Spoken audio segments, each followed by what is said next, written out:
Hello दोस्तों, नमस्कार। SM कृषि चैनल में मैं आप सब लोगों का दिल से बहुत बहुत स्वागत करता हूं। सो दोस्तों, आज के दिन का आखिरी वीडियो है, तो चलिए स्टार्ट करते हैं। बहुत सारी चीज़ों के डाउट्स है, उसको भी क्लियर करना है। सबसे पहले तो कल मार्केट कैसा रहेगा, तो इस चीज़ को लेकर पहले तो हम देखेंगे अमेरिकन मार्केट कैसा चल रहा है। तो अमेरिकन मार्केट में तो फिलहाल तो अच्छी तेज़ी देखने को मिल रही है, 1-1.25% ऊपर भागते हुए देखने को मिल रहा है। बट सबसे इंपॉर्टेंट चीज़ कौन सी है अभी की? Crude oil. तो क्रूड ऑयल आप देख सकते हो दोस्तों, काफ़ी अच्छा परफॉर्मेंस दे रहा है। यहाँ पे 67 के आसपास क्रूड यहाँ पे आते हुए देखने को मिल चुका है, और WTI तो 65 के भी नीचे जा चुका है। ठीक है, WTI से हमारा कोई ज़्यादा लेना देना नहीं है, हम ब्रेंट के साथ ही डील करते हैं।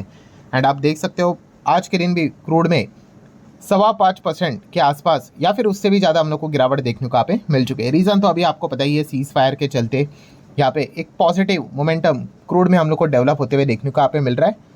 जितना क्रूड गिरेगा भाई हमारे लिए तो अच्छी बात रहेगी, एंड क्रूड अगर ऐसा ही चलेगा तो अच्छी बात है भाई हमारे इकोनॉमी के लिए, मार्केट के लिए।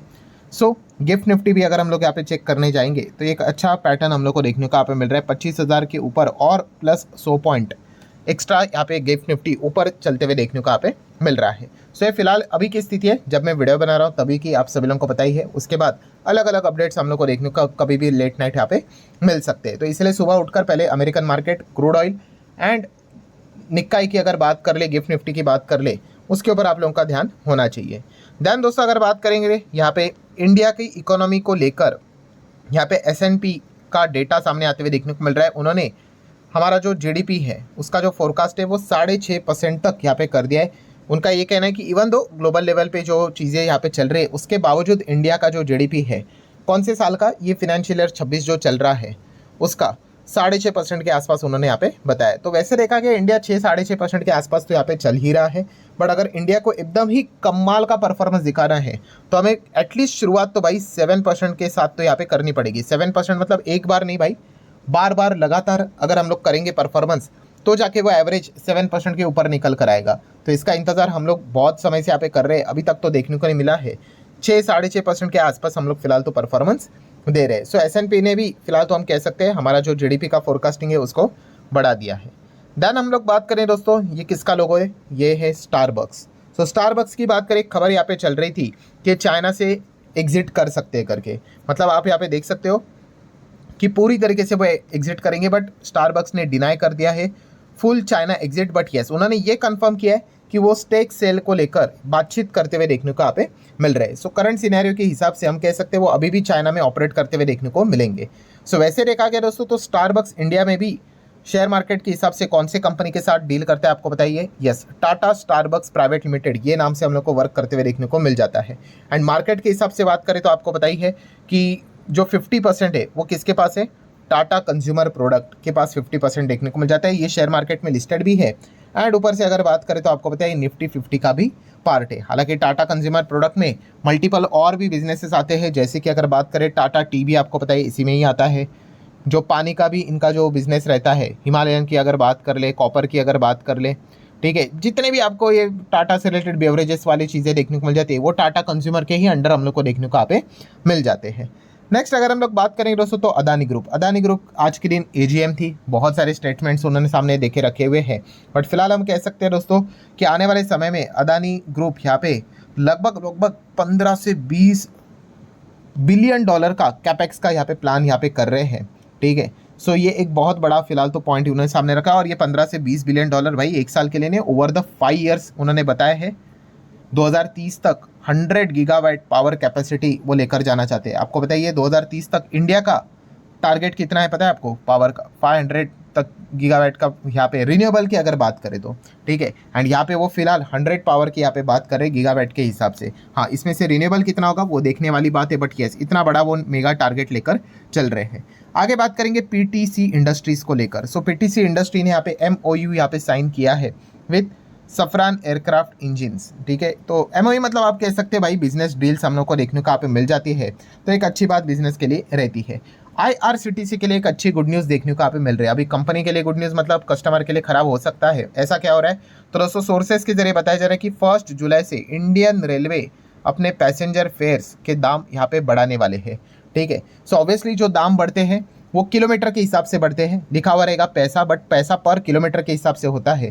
तो ये फेयर्स हम लोग को बढ़ते हुए देखने को मिलेंगे, तो अच्छी बात है भाई। IRCTC को एक्स्ट्रा बेनिफिट यहाँ पे होगा, काफ़ी नॉमिनल ही बढ़ोतरी देखने को मिल जाती है, बिकॉज लंबी अवधि की दूरी अगर आपको काटनी है तो आपको पता है रेलवे ही सबसे कन्वीनियंट और चीप मार्ग हम लोग को देखने को मिल जाता है। आगे बात करेंगे दोस्तों तो गोल्ड, यस आज के दिन जैसे कि आपको पता ही है सीज फायर की खबर, क्रूड का जिस प्रकार से गिरना, तो गोल्ड भी आप सभी लोगों को यहाँ पे पता ही है क्रूड के साथ साथ यहाँ पे फिसल ही जाता है। तो अभी आप देख सकते हो लाख रुपए के नीचे गोल्ड इजीली हम लोग को आते हुए देखने को यहाँ पे मिल चुका है। सो गोल्ड से रिलेटेड काम करने वाली जो कंपनियां रहती है तो उनमें भी हम लोग को गिरावट देखने को मिल जाती है, बट इसका अर्थ ये नहीं कि भाई उनके बिजनेस के ऊपर ताला लग गया, खत्म हो गया करके, वो एक नॉर्मल सेंटीमेंट हम लोग को वर्कआउट होते हुए देखने को मिल जाता है। नेक्स्ट बात करेंगे सोलार इंडस्ट्रीज, धमाके करने वाली कंपनी, एक्सप्लोसिव में वर्क करती है आपको पता ही है, और इन्होंने लगभग 158 करोड़ का यहाँ पे इनको ऑर्डर मिलते हुए देखने को मिल चुका है। किसकी ओर से? मिनिस्ट्री ऑफ डिफेंस की ओर से। तो चलिए अच्छी बात है भाई, जितने ऑर्डर्स मिलेंगे कंपनी को फुलफिल करना है, बिजनेस करना है, टॉप लाइन सुधारना है, बॉटम लाइन सुधारना है, लॉन्ग रेंज में तो अच्छा ही बेनिफिट होगा ही होगा। कंपनी के नंबर भाई ऐसी कॉन्ट्रैक्ट से तो सुधरते हैं। देन वारी की अगर हम लोग बात करेंगे दोस्तों तो वारे रिन्यूएबल टेक्नोलॉजीज, आप देख सकते हैं इन्होंने भी MOU यहाँ पे साइन किया है, ठीक है। अलग अलग प्रोजेक्ट्स हम लोग को देखने को यहाँ पे मिल जाते हैं। तो जितने MOU मतलब वही कॉन्ट्रैक्ट्स यहाँ पे साइन होते हुए देखने को मिल जाते हैं। आप जो कहते हैं ना कि कंपनी के नंबर अच्छे आने चाहिए, ये तभी पॉसिबल है जब आप कॉन्ट्रैक्ट साइन करोगे। जितने ज़्यादा कॉन्ट्रैक्ट साइन करोगे, अच्छे कॉन्ट्रैक्ट साइन करोगे, जितना ज़्यादा रेवेन्यू रिकॉग्निशन होगा, टॉप लाइन जितना ज़्यादा कमाई होगी, उसी से ही तो अच्छे नंबर्स हम लोग को देखने को मिल जाते हैं। बिटकॉइन की बात करेंगे तो बिटकॉइन वापस $1,05,000 को क्रॉस करते हुए देखने को मिल रहा है। डॉलर रुपी रिश्ते की अगर बात करेंगे तो 86 के नीचे फिलहाल तो हमारा रुपी चलते हुए देखने को मिल रहा है अगेंस्ट द US डॉलर। आगे बढ़ेंगे दोस्तों तो क्रूड को लेकर जैसे कि आज के दिन गिरावट देखने को मिल गई, तो आपको पता है जैसे क्रूड में गिरावट देखने को यहाँ पे मिल जाती है, कुछ कंपनीज को यहाँ पे फायदा भी होता है, कुछ कंपनीज को झटके भी लगते हैं। सो ऑयल इंडिया की बात करें, इसी चीज़ के चलते ज़बरदस्त गिरते हुए देखने को मिल गया। देन ONGC की बात कर ले, इनको भी झटका यहाँ पे लग जाता है। एंड बेनिफिट्स की बात करें तो आपको पता है BPCL, HPCL, Indian oil, Reliance industry, ठीक है, इनको अच्छी बात होती है भाई जितना क्रूड यहाँ पे गिरेगा इनके लिए तो क्रूड रॉ मटेरियल का वर्क करते हैं। और रॉ मटेरियल की बात करें तो आपको पता है इतनी सारी लिस्ट मैंने बनाकर आपको बताई थी, रबर वाली कंपनियाँ, पेंट वाली कंपनियाँ, एविएशन सेक्टर वाली कंपनियाँ, ठीक है, सीमेंट इंडस्ट्री में काम करने वाली कंपनियाँ, स्पेशलिटी केमिकल तो है ही। तो क्रूड में गिरावट होती है तो उनके लिए बेनिफिट रहता है क्योंकि उनके लिए रॉ मटेरियल है। एंड बाकी इसको लेकर भी एक दूसरा वीडियो भी बनाया था कि जितना क्रूड महंगा होगा तो ऑल्टरनेटिव वाली कंपनियां भी अच्छा करेंगे, तो वो भी आप कंपनीज देख सकते हैं आज के दिन अच्छे खासे गिरते हुए देखने को मिले क्योंकि क्रूड नीचे आया है। दैन दोस्तों बात करेंगे दोस्तों तो डोनाल्ड ट्रंप तो आप सभी लोगों को पता है एक ही चीज़ अभी उनको यहाँ पे चाहिए, कौन सी? Yes, Nobel peace prize. So इस चीज़ को लेकर वो हर जगह पे जहाँ पे भी वॉर हो रहे हैं उसको रोकने की कोशिश यहाँ पे कर रहे हैं अकॉर्डिंग टू हिम। एंड जैसे कि आप सभी लोग यहाँ पे देख सकते हैं, अभी खबर भी आ रही है कि डोनाल्ड ट्रंप को नॉमिनेट यहाँ पे किया जा रहा है नोबेल पीस प्राइज़ को लेकर, ठीक है। क्यों? इजराइल ईरान के वॉर को यहाँ पे उन्होंने बचाया, ठीक है, यहाँ पे बहुत बड़ी जंग होती, उसको रोका इन्होंने, वॉर रोक दी, तो इसीलिए यहाँ पे नोबेल शांति का जो पुरस्कार रहता है, प्राइज़ जो रहता है, अवार्ड जो रहता है, वो इनको चाहिए। पहले भी इन्होंने यहाँ पे कोशिश की थी, कौन सी? इंडिया वर्सेस पाकिस्तान की अगर हम लोग बात कर ले, उसमें भी उन्होंने यहाँ पे ट्वीट करके बोल दिया कि मैंने वॉर यहाँ पे रोक दिया। हालांकि बाद में इंडिया ने इस सारी चीज़ों को साफ साफ नकारा, ठीक है। फिर उसके बाद अभी ये इजराइल ईरान के वॉर में यहाँ पे चले गए एंड वहाँ पे फिलहाल वो कह रहे हैं कि मैंने ये वॉर यहाँ पे रुकाई है। इसलिए हम लोगों ने देखा दोस्तों कि रशिया यूक्रेन वॉर को भी रोकने के लिए ट्रंप कोशिश कर रहे थे। इसके पीछे का रीज़न भी यही था और पुतिन बिल्कुल भी नहीं चाहते थे कि ट्रंप इस चीज़ का क्रेडिट ले ले कि देखो मैंने तो रशिया यूक्रेन की वॉर रोक दी, मुझे नोबेल पीस प्राइज़ चाहिए। तो कोई बात नहीं भाई कि सर दूसरी जगह पे लड़ाई लड़वा देंगे, वहाँ पे रुकवा देंगे एंड उसके बाद अभी आप देख सकते हो पहले बम्बर से अटैक कर दो, प्लेन से अटैक कर दो एंड अभी पीस प्राइस के लिए यहाँ पे आगे जाते हुए देखने को मिल रहा है। लेट्स सी आगे क्या होता है। देन दोस्तों बात करेंगे FNO ट्रेडिंग अगर आप करते हो तो 8 ऐसी कंपनियां हैं जो कि NSE यहाँ पे FNO से एग्जिट करवाते हुए देखने को मिल रहे हैं। एग्जिट मतलब FNO ट्रेडिंग आप नहीं करवा पाओगे। 29 अगस्त 2025 से ये बदल हम लोग को लागू होते हुए देखने को मिलने वाला है। कौन सी वो 8 कंपनियां हैं?